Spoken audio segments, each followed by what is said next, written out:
G T education മറ്റു വീഡിയോയിലേക്ക് സ്വാഗതം. നാളെ നമുക്കറിയാം SSLCയുടെ ക്രിസ്മസ് എക്സാമിലെ ഫിസിക്സ് പരീക്ഷയാണ് നടക്കുന്നത്. അപ്പോൾ നിങ്ങൾ നന്നായിട്ട് പഠിക്കുക. അപ്പോൾ അതിനോടൊപ്പം ഞാൻ ഈ ഒരു ചെറിയൊരു വീഡിയോ നിങ്ങൾക്ക് വേണ്ടി ഷെയർ ചെയ്യുകയാണ്. ട്രാൻസ്ഫോമിൻ്റെ ഭാഗത്തുള്ള ഒരു ക്വസ്റ്റ്യൻ ആണ്. നല്ലൊരു വെറൈറ്റി ക്വസ്റ്റ്യൻ ആണ്, മുമ്പ് ചോദിച്ചിട്ടുള്ളതാണ്. The current in the secondary coil of a transformer with no power is 5 ampere and that in the primary is 0.5 ampere. What type of transformer is this? If the input voltage of this transformer is 240, calculate the output voltage. ഇതാണ് question. ഈ question കണ്ട് നിങ്ങൾ problem എന്ന് വെച്ച് വായിക്കൊന്നും വേണ്ട. നമ്മുടെ ഈ transformer equation അറിഞ്ഞാൽ ഇതിലെ എല്ലാ ചോദ്യങ്ങളും എല്ലാ പ്രോബ്ലംസും നമുക്ക് ചെയ്യാൻ പറ്റും. VS by VP equal to NS by NP equal to IP by AS. അപ്പോൾ VS ഇപ്പോഴും NS-നോട് റിലേറ്റഡ് ആണ്. അതായത് number of turns in secondary ആണ് NS, number of turns in primary ആണ് NP, അതുപോലെ വോൾട്ടേജ് അറ്റ് പ്രൈമറി ആണ് VP, വോൾട്ടേജ് അറ്റ് സെക്കൻഡറി ആണ് VS. അപ്പോൾ സെക്കൻഡറിയിലുള്ള നമ്പർ ഓഫ് ടേൺസ് കൂടുന്തോറും എന്തുണ്ടാവും? വോൾട്ടേജ്, സെക്കൻഡറി വോൾട്ടേജ് കൂടും. അതുപോലെ സെക്കൻഡറിയിലുള്ള നമ്പർ ഓഫ് ടേൺസ് കുറയുമ്പോൾ സെക്കൻഡറിയിലെ വോൾട്ടേജ് കുറയും.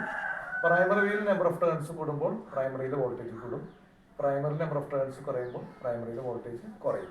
ഇതിന് നേരെ ഓപ്പോസിറ്റ് ആണ് കറണ്ടിന്റെ ഇത് വരിക. അതുകൊണ്ടാണ് VS by VP NS by NP IP by IS എന്ന് പറയാം.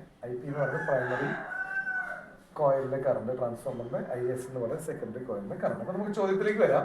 The current in the secondary coil of the transformer with no power loss, അല്ലെ, പവർ ലോസ് ഒന്നും ഇല്ലാതെ എന്നുള്ളതാണ് അവിടെ മീനിങ്. നമുക്ക് പവർ ലോസും ട്രാൻസ്ഫോമറിനെ സംബന്ധിച്ചിടത്തോളം പവർ ലോസ് ഇല്ലാതെ വർക്ക് ചെയ്യുന്ന ഒരു ഡിവൈസ് ആണ്, അതാണ് നമ്മൾ പറയുന്നത്. അത് ആക്ച്വൽ കേസിൽ നടക്കില്ല, തിയററ്റിക്കലി വിത്തൗട്ട് പവർ ലോസ് ആണ് അത് വരിക. അപ്പോൾ ഇവിടുത്തെ 5 ആംപിയർ എന്ന് പറയുന്നത് സെക്കൻഡറിയിലെ കറണ്ട് ആണ്, അതായത് IS ആണ് 5 ആംപിയർ. ഇനി പ്രൈമറിയിലെ കറണ്ട് IP എന്ന് പറയുന്നത് 0.5 ആംപിയർ. നമ്മൾ ചോദിച്ചാണ് what type of transformer is this. അപ്പൊ ഇതിൽ നമുക്ക് ഒറ്റയടിക്ക് അത് സ്റ്റെപ്പ് അപ്പ് ആണോ സ്റ്റെപ്പ് ഡൗൺ ആണെന്ന് പറയാൻ പറ്റില്ല. സ്റ്റെപ്പ് അപ്പ് എന്ന് പറഞ്ഞാൽ കുറഞ്ഞ വോൾട്ടേജിന് കൂടുതൽ വോൾട്ടേജ് ആകുന്നു, പ്രൈമറിയിൽ വോൾട്ടേജ് കുറവ്, സെക്കൻഡറിയിൽ വോൾട്ടേജ് കൂടുതൽ. സ്റ്റെപ്പ് ഡൗൺ എന്ന് പറഞ്ഞാൽ പ്രൈമറിയിൽ വോൾട്ടേജ് കൂടുതൽ, സെക്കൻഡറിയിൽ വോൾട്ടേജ് കുറവ്. അപ്പൊ നമുക്ക് താഴെയുള്ള ക്വസ്റ്റ്യൻ കൂടി ആൻസർ ചെയ്താലാണ് നമുക്കൊരു ഉത്തരം കണ്ടുപിടിക്കാൻ പറ്റുള്ളൂ. ഇത് input voltage of this transformer is 240 volt. അപ്പൊ ഇത് ഇൻപുട്ട് വോൾട്ടേജ് IP എന്ന് പറയുന്നത്, സോറി IP അല്ല, IP എന്ന് പറഞ്ഞ ഇൻപുട്ട് കറണ്ട് ആണ്. VP പ്രൈമറിയിലുള്ള വോൾട്ടേജ് എന്ന് പറയുന്നത് 240 വോൾട്ട് ആണ്. അപ്പൊ അങ്ങനെയാണെങ്കിൽ അതിന്റെ ഔട്ട്പുട്ട് വോൾട്ടേജ് കാൽക്കുലേറ്റ് ചെയ്യാനായിട്ട് നമുക്ക് പറഞ്ഞത്. എന്നാലാണ് നമുക്ക് സ്റ്റെപ്പ് അപ്പ് ആണോ സ്റ്റെപ്പ് ഡൗൺ ആണോ പറയാൻ പറ്റുക. ഇവിടെ നമ്മൾ സാധാരണ രീതി നമുക്കിവിടെ IS-ഉം IP തന്നിട്ടുണ്ട്, പക്ഷെ ഇൻപുട്ട് വോൾട്ടേജ് എത്രയാണ്? അതായത് ഇൻപുട്ട് വോൾട്ടേജിൽ പ്രൈമറി വോൾട്ടേജ് 240 ആണ്. നോക്കൂ, VS by VP equal to IP by IS എന്നുള്ള കേസിൽ നമുക്ക് സബ്സ്റ്റിറ്റ്യൂട്ട് NS by NP, ഇവിടെ NS NP തന്നിട്ടില്ല. അപ്പൊ VS എന്ന് പറയുന്നത് അറിയില്ല, അങ്ങനെ തന്നെ എഴുതി. VP എന്ന് പറയുന്നത് 240 വോൾട്ട് ആണ്, അതങ്ങനെ എഴുതി. IP എന്ന് പറയുന്നത് 0.5 ആംപിയർ ആണ്. IS എന്ന് പറയുന്നത് 5 ആംപിയർ ആണ്. നമ്മൾ ക്രോസ് മൾട്ടിപ്ലൈ ചെയ്യുമ്പോൾ 5 VS ഈക്വൽ ടു 0.5 into 240 കിട്ടും. ഇത് നമുക്ക് മൾട്ടിപ്ലൈ ചെയ്യാൻ നിങ്ങൾക്ക് അറിയാം. 240നെ 5 കൊണ്ട് ഇൻറ്റു ചെയ്തിട്ട് ഒരു പോയിന്റ് മാറ്റിയിട്ടാൽ മതി. ഇനി അങ്ങനെ ചെയ്യാൻ ബുദ്ധിമുട്ടുള്ളവർക്ക് 0.5 എന്ന് പറയുന്നത് ഹാഫ് ആണ്, അരയാണ്.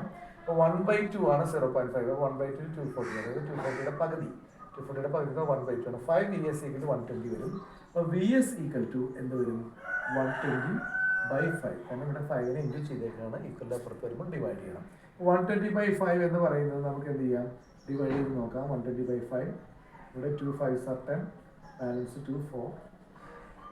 അപ്പോൾ നമുക്ക് 24 വോൾട്ടേജ് കിട്ടും. സ്റ്റെപ്പ് ഡൗണിൽ സ്റ്റെപ്പ് ഡൗൺ ട്രാൻസ്ഫോമർ ആണെന്ന് നമുക്കറിയാം. കാരണം എന്താ, സെക്കൻഡറി വോൾട്ടേജ് 240 ആണ്, സെക്കൻഡറി വോൾട്ടേജ് 24 ആണ്.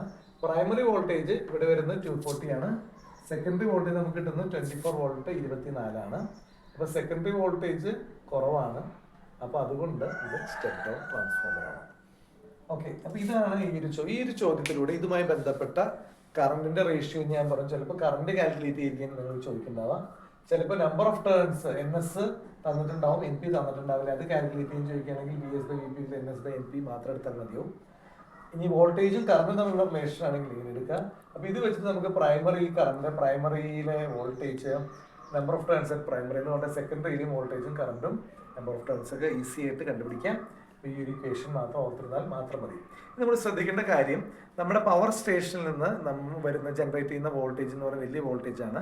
അത് ഏകദേശം 11 kV, 11,000 വോൾട്ടേജ് ആണ് പവർ സ്റ്റേഷനിൽ ജനറേറ്റ് ചെയ്യുന്ന. ആ വോൾട്ടേജ് ആണ് നമ്മുടെ ലൈനുകളൊക്കെ വഴി നമ്മുടെ വീടുകളിലേക്ക് വരുമ്പോൾ ആ വോൾട്ടേജ് നമുക്ക് സ്റ്റെപ്പ് ഡൗൺ ചെയ്യണം. നമ്മുടെ വീടുകളിലേക്ക് നമ്മുടെ KSCBയുടെ ഇൻപുട്ട് എന്ന് പറയുന്നത് നോർമലി 230 to 240 വോൾട്ട് ആണ് AC വരുന്നത്. അതുപോലെ അതിൻ്റെ കറണ്ട് എന്ന് പറയുന്ന 5 ആംപിയർ കറണ്ടാണ്, ഫ്രീക്വൻസി 50 ഹെർട്സ് ആണ്. ഈ 3 കാര്യങ്ങളും കൂടി ഒന്ന് മനസ്സിലാക്കിയേക്കുക. നമ്മുടെ സാധാരണ നമ്മുടെ വീടുകളുടെ അടുത്തുള്ള വഴികളിലൊക്കെ ഉപയോഗിക്കുന്ന ട്രാൻസ്ഫോമർ സ്റ്റെപ്പ് ഡൗൺ ആണ്, കാരണം പവർ സ്റ്റേഷൻ എന്ന് പറയുന്ന ഹൈ വോൾട്ടേജിനെ ഡൗൺ ചെയ്തിട്ടാണ് ഉപയോഗിക്കുക. ഇനി വോൾട്ടേജ് കുറഞ്ഞ വോൾട്ടേജിനെ കൂടുതലാക്കാനാണ് നമ്മൾ സ്റ്റെപ്പ് അപ്പ് ഉപയോഗിക്കുക. അപ്പോൾ പ്രൈമറിയുടെ കോയിൽസിന് സെക്കൻഡറിയുടെ ഫിഗറൊക്കെ ടെക്സ്റ്റിലുണ്ട്, അത് കൃത്യമായിട്ട് മനസ്സിലാക്കുക. ട്രാൻസ്ഫോമർ എന്ന് പറയുന്നത് ഇലക്ട്രോ മാഗ്നറ്റിക് മ്യൂച്വൽ ഇൻഡക്ഷൻ വഴി വർക്ക് ചെയ്യുന്ന ഒരു ഡിവൈസാണ്, അതും നോട്ട് ചെയ്യുക. അപ്പോൾ ഈ ട്രാൻസ്ഫോമറിൻ്റെ ഭാഗത്തുള്ള ഈ കാര്യങ്ങളൊക്കെ നിങ്ങൾക്ക് മനസ്സിലായെന്ന് വിചാരിക്കുന്നു. അതുപോലെ പവർ ലോസ് ഇല്ലാതെ വർക്ക് ചെയ്യുന്ന ഒരു ഡിവൈസും കൂടിയാണ് ട്രാൻസ്ഫോമർ എന്നുള്ള കാര്യം കൂടി ഓർത്തിരിക്കുക. തിയററ്റിക്കലി ആണത് പറയുന്നത്, ആക്ച്വൽ കേസിൽ വേരിയേഷൻസ് ഉണ്ട്. ഓക്കെ, അപ്പോൾ നിങ്ങൾക്കിത് മനസ്സിലായെന്ന് വിചാരിക്കും. നിങ്ങൾക്ക് എന്തെങ്കിലും ഡൗട്ട് ഉണ്ടെങ്കിൽ പെട്ടെന്ന് തന്നെ കമൻറ്റ് ചെയ്യുക. ചാനൽ സബ്സ്ക്രൈബ് ചെയ്യാത്തവർ സബ്സ്ക്രൈബ് ചെയ്യുക, കമൻറ്റ് ചെയ്യുക, ലൈക്ക് ചെയ്യുക. നിങ്ങൾക്ക് ഇത് ഉപകാരപ്പെടുന്നുണ്ടെങ്കിൽ മറ്റുള്ളവരിലേക്ക് കൂടി ഷെയർ ചെയ്യുക. മറ്റു വീഡിയോയുമായി നമുക്ക് വീണ്ടും കാണാം. അതുവരേക്കും ബൈ.